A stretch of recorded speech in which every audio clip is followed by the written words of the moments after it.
Hello दोस्तों, Hindi mirror पर फिर से आपका स्वागत है। दोस्तों, अभी की वीडियो में जो हम कंटेंट देंगे वो समाजशास्त्र से संबंधित स्टूडेंट्स का है। इससे पहले अभी थर्ड ईयर की हमने अपलोड की है 1 घंटा पहले। जो स्टूडेंट्स थर्ड ईयर के समाजशास्त्र से हैं वो देख सकते हैं।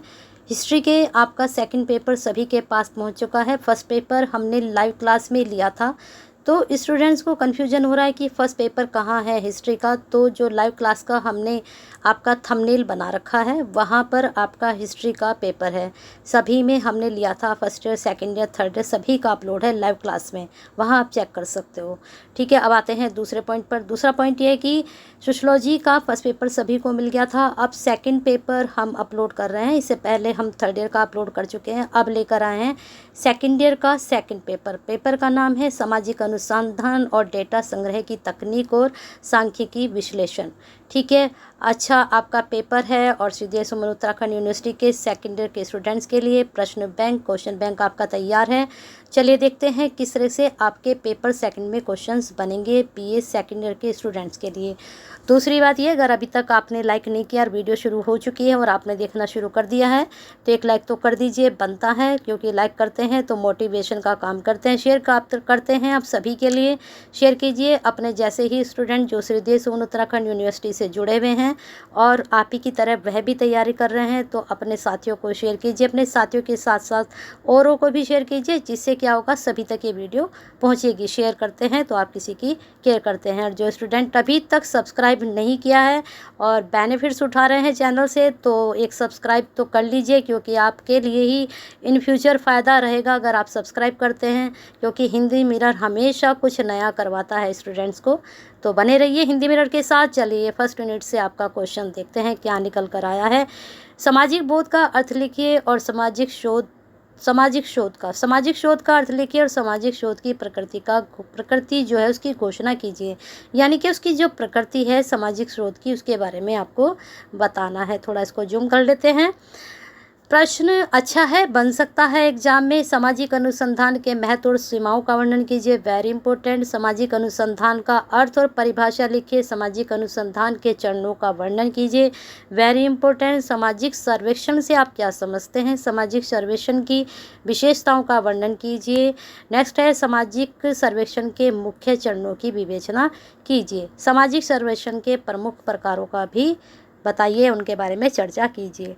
अब यहाँ पर ये 6 क्वेश्चन हैं, 6 के 6 क्वेश्चन आपके एग्ज़ाम पॉइंट ऑफ व्यू से बहुत ही महत्वपूर्ण है। यहाँ से 100% आपके 2 से 3 प्रश्न जरूर पूछे जाएंगे, चाहे वो शॉर्ट में पूछे जाएं और चाहे आपके लॉन्ग में पूछे जाएं।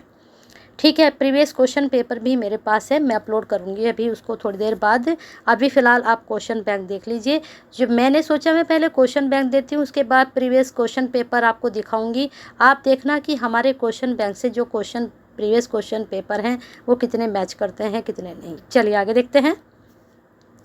सामाजिक घटनाओं की प्रकृति की मुख्य विशेषताओं का वर्णन कीजिए। सामाजिक जो घटनाएं हैं, वैज्ञानिक अध्ययन में कौन कौन सी प्रमुख घटनाएं हैं इसकी विवेचना करनी है आपको।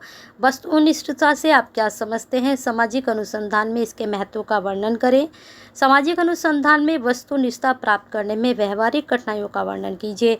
अब यहाँ पर आपको यूनिट 2 में 3 प्रश्न मिले, तो यहाँ तीनों प्रश्न में से एक प्रश्न 1 से 2 आपका बन सकता है एग्जाम में। ठीक है, चलिए आगे चलते हैं यूनिट 3 पर। शोध प्रारूप से आप क्या समझते हैं, एक अच्छे शोध प्रारूप की विशेषताएं लिखिए। प्रारूप जानते हैं ना, जो डिज़ाइन होता है जो आप बनाते हो, हाइपोथेसिस जिसको बोलते हैं आप। अनुसंधान डिजाइन के उद्देश्य का वर्णन करें और वर्णनात्मक और नैदानिक अनुसंधान डिजाइन के बीच अंतर का उल्लेख कीजिए। सारे ही प्रश्न बहुत चुनिंदा प्रश्न आपके लिए लेकर आए हैं और पेपर आपका 100% अच्छा जाएगा अगर आप इस क्वेश्चन बैंक के थ्रू अपनी तैयारी करेंगे। अब देखते हैं, परिकल्पना की परिभाषा लिखिए तथा कार्यशील परिकल्पना के स्रोतों का वर्णन कीजिए। और यहाँ पर शोध में परिकल्पना का महत्व है उसकी घोषणा करें। ठीक है, क्या महत्व है, जब आप एक परिकल्पना बनाते हैं शोध के लिए तो उस परिकल्पना का शोध में क्या महत्व है उसके बारे में बताना है। बहुत इंपॉर्टेंट प्रश्न सारे ही, मुझे लग रहा है ये भी आएगा, ये भी आएगा, ये भी आएगा, सभी आएंगे, लेकिन सब नहीं आएंगे। लेकिन ये है कि 100% इनमें से ज़रूर आएगा। ठीक है, चलते हैं आगे प्रश्न पर, आपके प्रश्न नंबर 6 की ओर। यहाँ पर ये पहले 5 कंप्लीट कर लें। शोध में परिकल्पना का महत्व है उसका बताइए, न्यायादर्श का अर्थ और परिभाषा लिखिए तथा प्रतिचयन के प्रकारों का संक्षेप में वर्णन कीजिए। ये भी प्रश्न अच्छा है। नमूना यादृच्छिक नमूनाकरण के अर्थ लिखें। यादृच्छिक नमूनाकरण विधि के गुणों का वर्णन भी आपको करना है। फिर आगे है स्वचयनित नमूनाकरण क्या है, नमूने की विश्वसनीयता के परीक्षण के लिए माप लिखिए। अब ये प्रश्न जो हमने आपके लिए लेकर आए हैं, प्रश्न आपके यहीं से पूछे जाएंगे। अब वो कौन से प्रश्न के साथ कौन सा प्रश्न जोड़ेगा ये वहाँ पर डिपेंड करेगा, लेकिन आप अगर सारे टॉपिक्स ये पढ़ लेंगे तो प्रश्न आपसे किसी भी तरीके से पूछा जाए आप अप्लाई कर सकते हो। ठीक है, तो ये टॉपिक अच्छे से पढ़ लीजिए जो टॉपिक इन प्रश्नों के थ्रू आपको मिले हैं। अब आते हैं यूनिट 4 पर। शक्ति क्या है, इसके रूपों का वर्णन, इसके रूपों की व्याख्या कीजिए। शक्ति क्या है, अच्छा प्रश्न है, बन सकता है एग्जाम में। ग्रामीण भारत में पारंपरिक शक्ति संरचना की प्रकृति की चर्चा करें। ग्रामीण सत्ता संरचना से संबंधित विभिन्न समाजशास्त्र द्वारा दिए गए अध्ययनों की चर्चा कीजिए। नेतृत्व का क्या अर्थ है, पारंपरिक ग्रामीण नेतृत्व की विशेषताएं क्या है बताइए। पंचायती राज व्यवस्था में ग्राम पंचायत के कार्यों की व्याख्या कीजिए।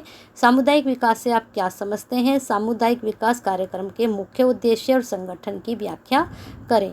यहाँ भी प्रश्न जो 5 प्रश्न हैं इनमें से आपके 1 से 2 के बीच में ज़रूर बनेंगे, तो आप इनको भी अच्छे से गो थ्रू कर लीजिए। अब आते हैं यूनिट 5 पर। यूनिट 5 में किस तरह के क्वेश्चन निकल कर आ रहे हैं। पहला क्वेश्चन है, महात्मा गांधी राष्ट्रीय ग्रामीण रोजगार गारंटी से आप क्या समझते हैं, इस अधिनियम की प्रमुख विशेषताएं बताइए। इंदिरा आवास योजना पर एक नोट लिखिए। दीनदयाल उपाध्याय ग्रामीण कौशल योजना पर एक नोट लिखें। वेरी इंपॉर्टेंट, इसको मैं कहूँगी इसको जरूर तैयार कर लें क्योंकि यहाँ से प्रश्न हमेशा बनता है।